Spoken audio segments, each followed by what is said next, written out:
ABP news, सर्वसामान्य जनतेचं खुलं व्यासपीठ। मुख्यमंत्री झाल्यानंतर राज ठाकरे यांची देवेंद्र फडणवीस यांची भेट झाली नव्हती। आजची त्यांची सदिच्छा भेट होती, राजकीय भेट नव्हती।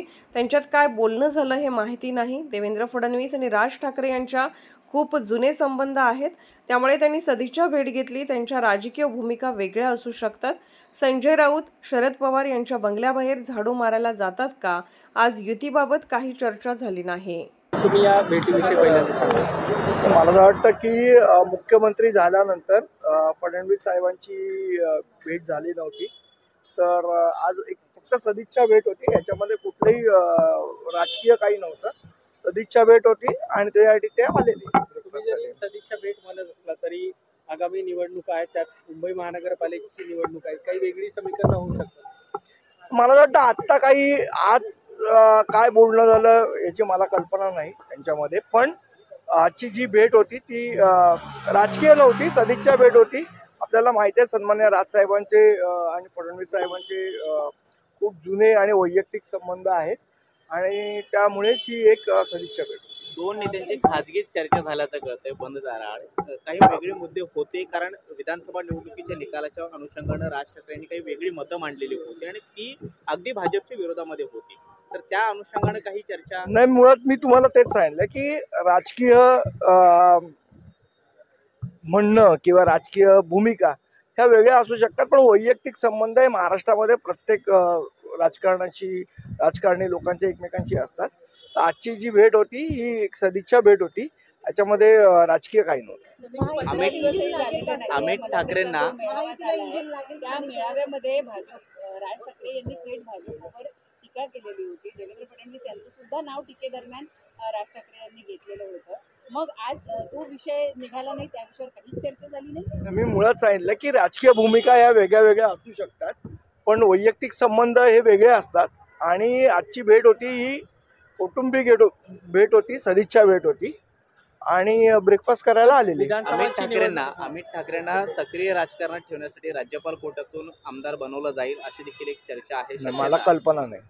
विधानसभेची निवडणूक पार पडली होती, त्यावेळेस देवेंद्र फडणवीसांनी मनसे संदर्भात एक प्रतिक्रिया दिली होती की आगामी ज्या काही निवडणुका होतील त्यात आम्ही मनसेला सोबत घेण्यासंदर्भातला विचार करू।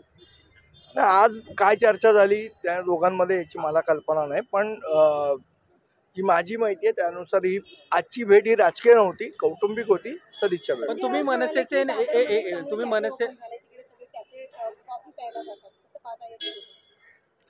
संजय राऊत दुसरीकडे कुठे जातात ते मला वाटतं पवार साहेबांच्या बंगल्याच्या बाहेर झाडू मारायला जातात का? पवार साहेबांकडे कशाला जातात, मग झाडू मारायला जातात का संजय राऊत? तुम्ही मनसेचे नेते आहात, मनसेने लोकसभा आणि विधानसभेला भाजपला पाठिंबा दिला होता, लोकसभेला दिला होता, विधानसभेला काही जागांवरती एकमेकांना पाठिंबा दिला होता। मनसेच्या नेत्यांचं कार्यकर्त्यांचं म्हणणं आहे की थेट आता महायुतीमध्ये किंवा भाजप सोबत थेट असलं पाहिजे पाठिंबा।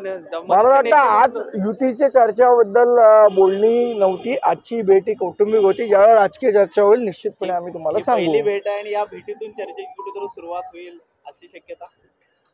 मी तुम्हाला पुन्हा आता मला वाटतं तुम्ही कुठलाही प्रश्न विचारला तरी माझ्याकडे उत्तर तेच आहे की आजची भेट ही कौटुंबिक होती, राजकीय चर्चा झाली। महाराष्ट्राचे सर्वमान्य दैनिक समर्थ गावकरी, अहमदनगर, पुणे, नाशिक, जळगाव, धुळे, नंदुरबार, सोलापूर, कोल्हापूर, सांगली, सातारा, मुंबई, ठाणे, पालघर, रत्नागिरी, रायगड, सिंधुदुर्ग, नांदेड, उस्मानाबाद, बीड, औरंगाबाद, नागपूर, गडचिरोली, भंडारा, गोंदिया, अकोला, यवतमाळ, बुलढाणा येथून एकाच वेळी प्रसिद्ध होणारे एकमेव दैनिक, सर्वसामान्य जनतेचे खुले व्यासपीठ। संपादक आहेत विश्वासराव आरोटे। मोबाईल नंबर आहे 94 23 38 85 08। दुसरा मोबाईल नंबर 94 23 46 72 72। तिसरा मोबाईल नंबर 75 88 15 0001। वेबसाईट आहे sgavkari.com। मेल आयडी आहे akl gavkari@gmail.com।